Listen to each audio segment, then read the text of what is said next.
குரல் வேத நேயர்களுக்கு வணக்கம். நேயர்களே, இன்றைய சவாலோ சவால் குரல் திருக்குறளின் முதல் குரல். அகர முதல எழுத்தெல்லாம் ஆதி பகவன் முதற்றே உலகு.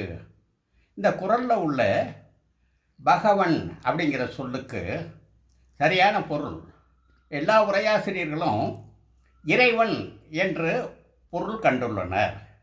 இறைவன் என்ற சொல் நேரடி பொருள் அல்ல, கருத்து பொருள்.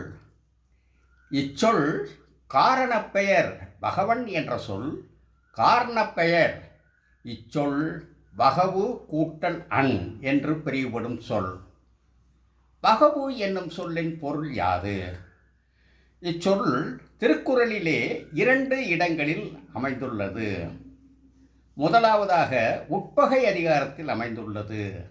எட்பகவு அன்ன சிறுமைத்தே ஆயினும். எட்பகவு, இந்த பகவுங்கிற சொல் வருது. இந்த இடத்துல பகவுங்கிற சொல் பிளவு என்னும் பொருள் உடையது. பிளவு, பிளத்தல் என்னும் பொருள் உடையது. இன்னொன்று பகச்சொல்லி கேளிர் பிரிப்பர்.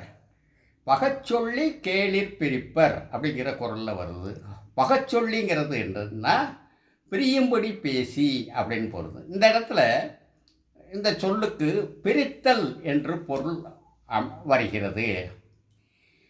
அகராதியை பார்த்தீங்கன்னா இந்த 2 பொருளும் இருக்குது. பிரித்தல் இருக்குது, பிளத்தல் இருக்குது. இதற்கு மேல் வெடித்தல்னு ஒரு பொருள் இருக்குது. இந்த அடிப்படையில் பகவன் என்ற சொல் அன்வழி விகுதி ஆண்பால் விகுதி சொல் செய்தவன் அப்படிங்கிற பொருள் உண்டு. பெரிய வெடிப்பினை செய்தவன். பால்வெளி மண்டலத்திலே பிக் பேங் என்ற பெரிய வெடிப்பினை செய்தவன்.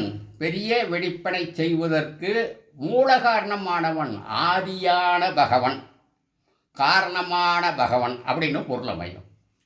அப்போ இந்த பகவன்கிற சொல்ல இன்னும் நம்ம பல சொற்களை வருவிக்கணும். வருவித்து பொருள் காணலாம். பகவன்கிற சொல் இருக்கிறதுனால வருவிக்கலாம். எப்படி வருவிக்கலாம்?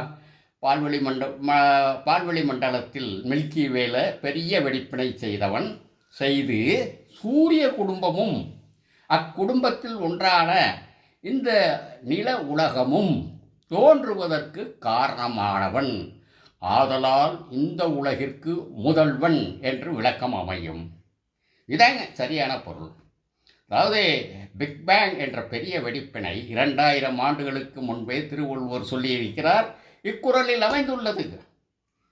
இப்போ சவாலோ சவால் இதுக்கு ஏன் கொண்டு வர்றேன்னா, இந்த பகவன்கிற சொல்லுக்கு பெரிய வெடிப்பினை செய்தவன் என்று இன்றளவும் எவரேனும் பொருள் கண்டிருப்பார் ஆயின், பொருள் சொல்லியிருப்பார் ஆயின், நான் இந்த சவாலோ சவால் நிகழ்ச்சியை முடிச்சுட்டு தோற்று போனேன்னு சொல்லிட்டு முடிச்சுக்கிறேன். நன்றி, வணக்கம்.